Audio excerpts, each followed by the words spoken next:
লিবাস আরবিতে কি বলে?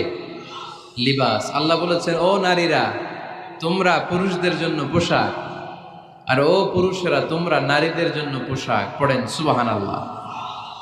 পোশাকের বেসিকলি তিনটা কাজ। কয়টা? কেউ কথা কয় না, আরো জোরে বলেন কয়টা? এখন আওয়াজ আসলো কোত্থেকে?